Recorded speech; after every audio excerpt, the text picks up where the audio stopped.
Hello everyone, welcome back to the channel. आज मैं लेकर आ गया हूं आपके लिए डबल कॉलम कैश बुक का सेकंड क्वेश्चन। पिछली क्लास में हमने एक इसका क्वेश्चन किया था साथ में मिलकर, जिसके अंदर हमने पूरा का पूरा डबल कॉलम कैश बुक बनाया था और अच्छे से एक एक एंट्री को समझा था। वहां पर हमने चेक रिलेटेड एंट्री सिर्फ एक ही की थी। आज के क्वेश्चन में चेक रिलेटेड एंट्रीज ज्यादा होंगी और हम उनको अच्छे से सीख रहे होंगे। और यहाँ पर डिस्काउंट रिलेटेड एंट्रीज भी होंगी, तो वो भी हम सीखेंगे कि किस तरीके से डिस्काउंट रिलेटेड एंट्रीज को डबल कॉलम कैश बुक में हमें करना चाहिए। तो आओ जल्दी से शुरू करते हैं। अपनी नोटबुक पेन उठा लो और फॉर्मेट बना लो। अच्छे से इस क्वेश्चन को कर लेना, क्योंकि अगर आप ये क्वेश्चन कर लोगे तो फिर आपके सामने कोई भी क्वेश्चन आ जाए वो आप आराम से कर लोगे। आपको कुछ भी नया नहीं मिलने वाला है। सारी की सारी एंट्रीज इस क्वेश्चन में कवर हो जाएंगी। तो देखो जल्दी से क्वेश्चन हमारा क्या कहता है। तो हमें देखो दे रखा है 1 जुलाई से लेकर 20 जुलाई तक की सारी ट्रांजेक्शन्स दे रखी है। इसमें बहुत सारे ट्रांजेक्शन्स दे रखी है। जनरली जो तुम्हारा पेपर आता है उसके अंदर 6 या 7 ट्रांजेक्शन ही होती हैं, लेकिन मैंने यहाँ पे बहुत सारी डाल दिया सो दैट आपकी सारी रिलेटेड ट्रांजेक्शन आपको समझ आ जाए। ठीक है, तो ये रहा जी हमारे पास पूरा फॉर्मेट। किस तरीके से हमें दिखता है हमारा कैश बुक। ये हमारे पास कैश कॉलम, बैंक कॉलम, इस तरीके से उस साइड भी कैश और बैंक कॉलम। जब भी कैश या बैंक इंक्रीज होता है हम डेबिट में लिखते हैं, जब भी कैश या बैंक रिड्यूस होता है हम क्रेडिट में लिखते हैं। Very simple. ठीक है, तो पहली एंट्री हम देखते हैं। शुरुआत में हमें दे रखा है 1 जुलाई 2025 को कैश इन हैंड और कैश एट बैंक। जो भी हमें ओपनिंग बैलेंसेस दे रखे हैं, अगर पॉजिटिव है तो हम डेबिट साइड में लिखते हैं। बैंक का नेगेटिव भी हो सकता है तो हम क्रेडिट साइड लिख देते हैं, लेकिन अभी पॉजिटिव है तो हम लिखते हैं 2025 1 जुलाई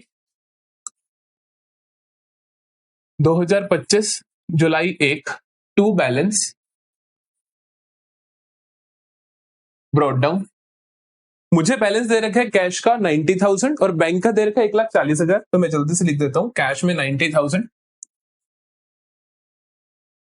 और बैंक में 1,40,000। ठीक है, देन नेक्स्ट ट्रांजेक्शन मुझे दे रखी है paid to Mehta and company 9700 in full settlement of 10,000। मैंने मेहता एंड कंपनी को 9700 दिए फुल सेटलमेंट ऑफ 10,000 पे, तो मतलब मेरे को 300 रुपए का डिस्काउंट रिसीव हुआ। अब जब मैं कैश बुक में लिख रहा हूं ना, तो मेरा यहाँ पे काम है कि मैं सिर्फ उतना लिखूं जितना मेरा कैश गया या जितना मेरा कैश आया। तो यहाँ पे आप देखो paid to Mehta and company 9700, तो मेरा कैश कितना गया? 9700 ही गया ना, 10,000 थोड़ी गया। तो मेरा 9700 ही गया, तो मैं अपना कैश बुक में से 9700 कैश रिड्यूस कर दूंगा। कैश रिड्यूस करना चाहता हूं कैश बुक में से, तो क्रेडिट करूंगा। तो क्रेडिट साइड में लिखता हूं 2 जुलाई को 2025 जुलाई 2 बाय, नाम लिखूंगा सामने वाले बंदे का। किसको दिया मैंने? मेहता एंड कंपनी था ना भाई, मेहता एंड कंपनी था ना। हाँ जी, मेहता एंड कंपनी। तो मैं लिखता हूं बाय मेहता एंड कंपनी 9700 मैंने कैश दे दिया। तो मैंने कैश को अपना रिड्यूस करके दिखा दिया। समझ आती है बात? चलो अगला देखो। उसके बाद कहते हैं कि receive from Rani 4900 discount allowed 100 rupees. आपको फिर से देखना है कि कैश कितना आया, कैश कितना गया, या बैंक कितना आया, बैंक कितना गया। मेरे पास यहाँ पे कैश कितना आया 4900, तो मैं कैश को इंक्रीज करूं 4900 से। नाम किसका लिखूंगा? रानी का लिखूंगा। तो कैश बुक की डेबिट साइड में 4900 टू रानी लिख दूंगा। कब लिखूंगा? 3 जुलाई को, जुलाई 3 टू रानी, कैश कॉलम में 4900। समझ रहे हो बात को? अगला देखते हैं। Received cheque from Rakesh and was endorse to Mukesh. हमने एक राकेश से चेक रिसीव किया और वो हमने एंडोर्स कर दिया मुकेश को। क्या मेरे पास कोई कैश आया? नहीं आया। क्या मेरे पास कोई बैंक आया? नहीं आया। क्यों? क्योंकि मेरे पास एक चेक आया, मैंने वो किसी दूसरे बंदे को एंडोर्स कर दिया। तो एंट्री क्या हुई होगी? सोचो, एंट्री हुई होगी जैसे ही चेक आया मैंने कहा cheques in hand account debit to Rakesh, और वही चेक्स इन हैंड मैंने मुकेश को दे दिए। तो एंट्री क्या बन गई होगी? Mukesh to cheques in hand. तो पहले चेक्स इन हैंड आया तो cheques in hand account debit to Rakesh, फिर Mukesh debit to cheques in hand, हमने उसको वो चेक्स इन हैंड दे दिए। तो ये basically will not come in cash book. तो ये कैश बुक में आएगी ही नहीं। क्यों? क्योंकि कैश या बैंक में कुछ फर्क ही नहीं पड़ा इस ट्रांजेक्शन से। ठीक है, अगला देखो। डिपॉजिटेड इन बैंक 6 जुलाई को 5,000 रुपए। तो मैंने 5,000 रुपए डिपॉजिट करवाए बैंक में। कॉन्ट्रा एंट्री आ गई ना, बैंक इंक्रीज हुआ, कैश रिड्यूस हुआ। Bank account debit to cash account, bank की डेबिट में नाम कैश का, कैश की क्रेडिट में नाम बैंक का। फिर से bank account debit to cash account, bank बड़ा तो डेबिट साइड, बैंक की डेबिट में नाम कैश का, तो बैंक की डेबिट में 6 जुलाई को 6 जुलाई को बैंक की डेबिट में नाम कैश का, तो टू कैश अकाउंट कितना आएगा 5000 बैंक कॉलम में जाएगा, और कैश की क्रेडिट में नाम आएगा बैंक का, तो कैश की क्रेडिट में जुलाई 6 को नाम आएगा बाय बैंक का, तो बैंक की वजह से कैश से 5000 रुपए रिड्यूस हो गए। समझते हो बात को? यहां लिख दोगे सी, क्योंकि ये क्या है, कॉन्ट्रा एंट्री है। Got it? अगला कहता है मुझे 8 जुलाई को received cheque from Sohan on behalf of Mohan 10,000। मेरे को एक चेक मिला सोहन से ऑन बिहाफ ऑफ मोहन। इसका मतलब होता है मैंने चेक लेना था किससे, मोहन से, लेकिन उसका भाई बंधु सोहन मेरे को चेक दे गया, तो मेरे पास खाता किसका चल रहा होगा? सोचो, सोहन का थोड़ी चल रहा होगा, मोहन का ही चल रहा होगा। तो मैं अपनी बुक से मोहन को ही रिड्यूस करूंगा। तो मैं क्या एंट्री करूंगा कि मेरे पास चेक आ गया है, मेरे पास चेक आया, किससे आया? मोहन से, मैं ये मानूंगा, चेक देकर कोई भी गया। अब जब भी चेक के बारे में कोई फर्दर इंफॉर्मेशन चेक करो कि ये जिस दिन चेक रिसीव हुआ आपको 8 जुलाई को, क्या इसके बारे में इस चेक से रिलेटेड कोई और इंफॉर्मेशन है कि डिपॉजिट कब करवाया गया? तो देखो, इससे रिलेटेड कोई इंफॉर्मेशन, कैश विड्रॉन नहीं, रिसीव्ड चेक फ्रॉम सिमरन नहीं, रिसीव्ड पोस्ट डेटेड नहीं, 10 जुलाई वाला, 10 जुलाई को ये था, 8 वाला नहीं था। फिर आता है कि और कुछ नहीं, कुछ नहीं। तो जब भी आपने किसी से चेक रिसीव किया, उसके बारे में कोई फर्दर इंफॉर्मेशन नहीं दे रखी, तो आप मान लेते हो कि उसी दिन डिपॉजिट करवा दिया हमने बैंक में।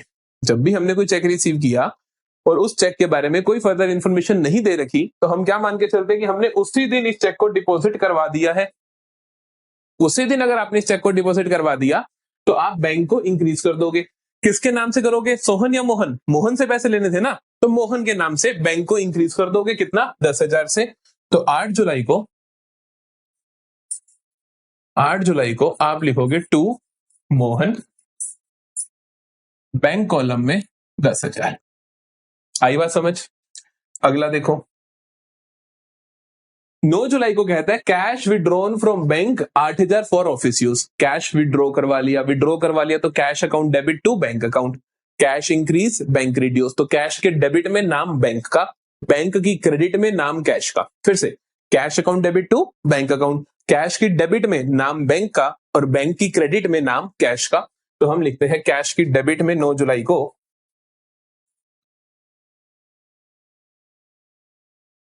कैश की डेबिट में नाम बैंक का, टू बैंक अकाउंट 8,000, और बैंक की क्रेडिट में नाम कैश का, बैंक की क्रेडिट में नाम कैश का बाय कैश अकाउंट 8,000। ये भी काउंटर एंट्री है, तो आप यहां पर भी सी लिख, है ना। काउंटर एंट्री तो है कि चाहे बैंक में आप डिपॉजिट करवा दो, चाहे बैंक से विड्रॉ करवा लो, दोनों ही काउंटर एंट्रीज होती हैं। चलो अगला देखें, ये भी हो गया। Received cheque from Simran 3,000 allowed her discount of 80 rupees. मैंने सिमरन से 3,000 का चेक रिसीव किया और 80 रुपए का डिस्काउंट अलाउ करा। फिर से वही बात कि आपने जब चेक रिसीव किया तो देखोगे मेरे पास पैसा आ कितना रहा है, डिस्काउंट से मतलब ये आ कितना रहा है, 3,000 आ रहे हैं, तो 3,000 से एंट्री होगी कैश बुक में। अब देखोगे कि चेक आज ही डिपॉजिट करवाया या कल को कभी और डिपॉजिट करवाया है, तो इस चेक से रिलेटेड कोई इंफॉर्मेशन दे रखी है आपको? कोई इंफॉर्मेशन नहीं दे रखी, तो आप मान के चलोगे इसी दिन ही डिपॉजिट करवाया है। तो उसी दिन 9 जुलाई को ही आप बैंक को इंक्रीज करोगे। नाम क्या लिखोगे? सिमरन का नाम लिखोगे, तब कहोगे टू सिमरन 3,000 बैंक कॉलम में ऐड करोगे। तो बैंक कॉलम की डेबिट साइड में, बैंक कॉलम की डेबिट साइड में नाम लिखोगे टू सिमरन। कितना आया है सिमरन से? सर पैसे आए हैं हमारे पास 3,000, तो हमने लिख दिया ये 3,000। सिंपल है जी। चलो अगला देखते हैं बेटा, 10 जुलाई को कहते हैं received a post dated cheque from Ram cloth house for 12 July 2025 of 25,000। हमें किसी बंदे से पोस्ट डेटेड चेक मिला, इसे हम बोलते हैं PD. PD is post dated. अगर हमें कभी भी किसी से पोस्ट डेटेड चेक मिलता है, तो इसका मतलब उसी दिन तो आप डिपॉजिट नहीं करवा रहे हो, कभी और ही करवाओगे, क्योंकि इस चेक के ऊपर तारीख ही 12 जुलाई लिखी है, तो 10 जुलाई को तो कैश मिलेगा ही नहीं बैंक से मेरे को। तो मैं ये कब डिपॉजिट करवाऊंगा? 12 जुलाई को। आगे फर्दर इंफॉर्मेशन दे भी रखी है कि 10 जुलाई के बाद 12 जुलाई को कहता है check received on 10th July deposited in bank, तो मतलब ये वाला डिपॉजिट करवाया आपने। तो इसका मतलब 10 जुलाई को एंट्री क्या हुई होगी? 10 जुलाई को एंट्री हुई होगी cheques in hand account debit to Ram cloth house. क्या हुई होगी? राम क्लॉथ हाउस से चेक्स इन हैंड आया। फिर जो चेक्स इन हैंड आया इस दिन क्या एंट्री हुई होगी? Cheques in hand account debit to Ram cloth house. ठीक है। फिर जो ये राम क्लॉथ हाउस से चेक आया 12 जुलाई को तुम बैंक में डिपॉजिट करवाओगे, उस दिन तुम्हारा बैंक इंक्रीज होगा और चेक्स इन हैंड रिड्यूस होंगे। एंट्री करोगे bank account debit to cheques in hand. तो बैंक की डेबिट में नाम आएगा चेक्स इन हैंड का। कितने के चेक हैं? 25,000 के। तो हम 12 जुलाई को एंट्री करेंगे कैश बुक में, 12 जुलाई को एंट्री करेंगे कैश बुक में टू चेक्स इन हैंड। कितना? 25,000। फिर से समझो, जिस दिन आपको चेक रिसीव हुआ राम क्लॉथ हाउस से उस दिन तुमने उसको डिपॉजिट ही नहीं करवाया, तुम डिपॉजिट करवा रहे हो उसको बाद में। जब बाद में डिपॉजिट करवा रहे हो तो फिर वो राम क्लॉथ हाउस नाम से नहीं आएगा डेबिट साइड में, वो आएगा चेक्स इन हैंड के नाम से, क्योंकि राम क्लॉथ हाउस वाली एंट्री तो तुमने जिस दिन चेक रिसीव करा उसी दिन कर दी। उसी दिन तुमने लिख दिया कि cheques in hand account debit to Ram cloth house.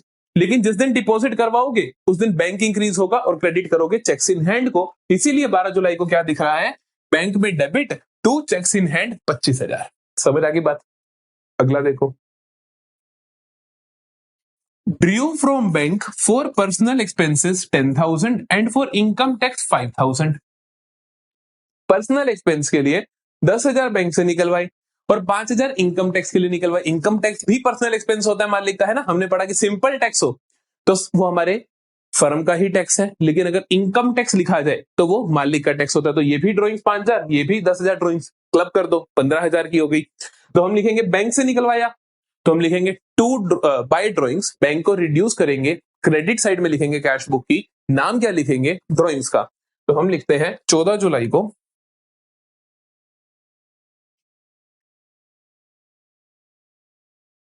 Bye drawings. कितना लिखूं मैं? 10,000 तो जो उसने कैश निकलवाया प्लस 5,000 का जो उसने इनकम टैक्स भरा, तो 15 का 15,000 क्या है? ड्रॉइंग्स कहलाएगा। बैंक को रिड्यूस कर देगा। हमने 15,000 लिख दिया। ठीक है। अगला देखते हैं, received repayment of loan advance to Rekha, half of the amount is deposited into bank. हमने क्या करा? रिसीव करी रीपेमेंट ऑफ लोन, मतलब मैंने किसी को लोन दे रखा था रेखा को, उससे मैंने रीपेमेंट रिसीव करी, पैसा रिसीव किया, जिसमें से हाफ ऑफ द अमाउंट मैंने डिपॉजिट करवा दिया। टोटल कितना रिसीव किया? 20,000। टोटल कितना रिसीव किया? 20,000, जिसमें से आधा मैंने बैंक में डिपॉजिट करवा दिया। मैंने आपको लास्ट क्लास में भी सिखाई थी एंट्री कि पहले 20,000 कैश में रिसीव कर लो, फिर आधे बैंक में भेज दो। तो पहले 20,000 कैश में रिसीव करोगे तो एंट्री क्या बनेगी? कैश डेबिट टू रेखा। तो मतलब कैश बुक की डेबिट साइड में क्या आ जाएगा? रेखा का नाम आ जाएगा। तो कैश बुक की डेबिट साइड में 16 जुलाई को कैश बुक की डेबिट साइड में आ जाएगा टू रेखा 20,000, है ना। और अब इस 20,000 में से आधे डिपॉजिट करवा दो बैंक में। जब बैंक में डिपॉजिट करवाओगे तो बैंक इंक्रीज होगा 10,000 से और कैश रिड्यूस होगा। बैंक इंक्रीज होगा, एंट्री क्या बनेगी? एक तरीके से bank account debit to cash account. बार बार बोल रहा हूं मैं, एंट्री एक्चुअली में करते नहीं हो, क्योंकि जब भी कैश बुक बनती है तो वो जनरल का प्लेस लेती है, एंट्री नहीं करते। लेकिन हम कैश बुक में उसको लिखें कैसे, उसका अंदाजा लगाने के लिए वो आसान रहता है। तो मैं क्या कह रहा हूं? Bank account debit to cash account. तो बैंक की डेबिट में नाम कैश का, बैंक की डेबिट में नाम कैश का, बैंक की डेबिट में नाम कैश का, आधे डिपॉजिट करवाने हैं ना, और कैश की क्रेडिट में नाम बैंक का, कैश की क्रेडिट में नाम बैंक का बाय बैंक अकाउंट। कैश की क्रेडिट में लिखोगे आप 10,000। फिर से ये भी आपकी कॉन्ट्रा एंट्री है, तो आपने यहां पे सी लिख दिया। आई बात समझ? चलो जी, अगला देखो, received a cheque from Mehta brothers of 10,000 and deposited in bank. मैंने किसी से चेक रिसीव किया और मैंने उसी टाइम बैंक में डिपॉजिट करवा दिया, कोई दिक्कत ही नहीं है। फिर आप बैंक को इंक्रीज कर दोगे सामने वाले बंदे के नाम से, तो आप लिख दोगे टू मेहता ब्रदर्स, बैंक में इंक्रीज कर दोगे 10,000। तो बैंक में इंक्रीज कर देंगे 10,000 19 जुलाई को। बैंक में इंक्रीज कर देंगे टू मेहता ब्रदर्स। कितना इंक्रीज कर दोगे? 10,000। हो जाएगा। आगे चलते हैं, ये भी हो गया। Sold goods to Radha ₹18,000। नहीं बता रखा कि कैश में बेचे हैं या क्रेडिट में बेचे, तो क्या मानते हो? क्या मानते हो? सोल्ड गुड्स टू राधा, क्या लिखा हुआ है? राधा, सिर्फ नाम आ गया, तो इसका मतलब उधार पे बेचे हैं। जब उधार पे बेचे हैं तो क्या ये ट्रांजैक्शन कैश बुक में जाएगी? बिल्कुल नहीं जाएगी। इस बात का खास ध्यान रखना। नॉट इन कैश बुक, भैया आप कैश बुक में नहीं जाओगे। क्यों? क्योंकि आप एक क्रेडिट ट्रांजेक्शन हो। क्या लिखा है? सोल्ड गुड्स टू राधा, नाम लिखा है किसी बंदे का, तो मतलब कैश इन्वॉल्व नहीं है यहाँ पर। ठीक है, ध्यान रखना इस चीज का, जान के मैंने इसलिए लिखा था कि आप भूल मत जाओ। अगला देखो, कहते हैं कि बैंक चार्जेस, बैंक चार्जेस, ठीक है, बैंक चार्जेस नहीं, बैंक चार्जेस 900 रुपए। बैंक ने 900 रुपए चार्ज किया एज बैंक चार्जेस, तो मेरा बैंक बैलेंस रिड्यूस होगा, तो क्रेडिट साइड में जाएगा, नाम आएगा बैंक चार्जेस का, नाम आएगा बैंक चार्जेस का, और बैंक को हम रिड्यूस कर देंगे बाय बैंक चार्जेस। कितने से? 900 से आप रिड्यूस कर दोगे, कोई प्रॉब्लम तो नहीं है। ठीक है जी। अब देखो क्या कहता है फिर, लास्ट में कहता है कि deposited in bank after retaining, ये पता नहीं कैसे यार, retaining, after retaining 5,000 in cash at office. कहते हैं कि एंड पे जितना, ये बड़ी इंपॉर्टेंट ट्रांजेक्शन है कि अगर पूरा क्वेश्चन आपके सामने आएगा ना कि आधे आधे नंबर की हर ट्रांजेक्शन होगी, तो लास्ट वाली ट्रांजेक्शन 1 नंबर की होगी। ध्यान से सुनो क्या कहा। कहते हैं deposited in bank after retaining 5,000 cash at office. कहता है हमने क्या करा, 20 जुलाई को कैश रखा सिर्फ ऑफिस में 5,000, बाकी जितना भी कैश था सारे का सारा हमने बैंक में डिपॉजिट करवा दिया। क्या करा हमने कि जितना भी कैश था उसमें से 5,000 तो गल्ले में रख लिया, बाकी सारा खाते में जमा करा दिया। तो कैश है कितना हमारे पास? देखिए कैश है कितना हमारे पास, हमें पता है कि हमारे पास 90 ये था, ये था, ये सारे थे, फिर ये सारे हमारे कैश रिड्यूस हो गया, तो जो भी बैलेंस आएगा वो मेरे पास टोटल कैश था, उसमें से 5,000 तो अपने पास रखना है, बाकी बैंक में डिपॉजिट करवा देना है। निकाले जल्दी से। देखो भाई मेरे पास कैश है कितना, मेरे पास कैश है कितना, मेरे पास शुरुआत में था 90,000 सॉरी, शुरुआत में था 90,000, फिर आया 4,900, फिर आया 8,000, फिर आया 20,000। ठीक है, इसमें से हटा देता हूं, ये सारे मेरे चले गए, तो 9,700 एक गया, 5,000 एक गया, और 10,000 एक गया। तो मेरे पास आज की डेट में 98,200 है। कितना है मेरे पास आज की डेट में? 98,200, जिसमें से मुझे बिजनेस में कितना रखना है बेटा? 5,000 रखना है। कितना रखना है? 5,000 रखना है। बाकी सारा क्या कर दूंगा मैं? डिपॉजिट करवा दूंगा। कितना डिपॉजिट करवा दूंगा? 93,200। तो 93,200 में डिपॉजिट करवाऊंगा। जब डिपॉजिट करवाऊंगा तो क्या होगा? बैंक इंक्रीज और कैश रिड्यूस, तो bank account debit to cash account. Bank को बढ़ा दो कैश के नाम से, बैंक को बढ़ा दो कैश के नाम से, तो टू कैश अकाउंट लिख के कितना बढ़ाओगे? 93,200 से। और कैश को कम कर दो बैंक के नाम से, कैश को कम कर दो क्रेडिट साइड में बैंक के नाम से, तो बाय बैंक अकाउंट लिख के कॉन्ट्रा एंट्री कैश को रिड्यूस कर दो 93,200 से। समझ आ गया यहां तक? अब क्या करना है? बस क्लोज करना है। क्लोज करें। इसका टोटल कितना है? इसका टोटल हमने अभी करा था, तभी तो ये बैलेंस आया था। वापिस से करके देख लेते हैं। तो 1,22,900 आया था। ठीक है, तो 1,22,900 चेक कर लेना चाहे, कोई प्रॉब्लम नहीं है, फिर भी एक बार कर लेते हैं ना, ऐसे क्या फर्क पड़ता है। 1,22,900 में से 93,200 गया, 10,000 गया,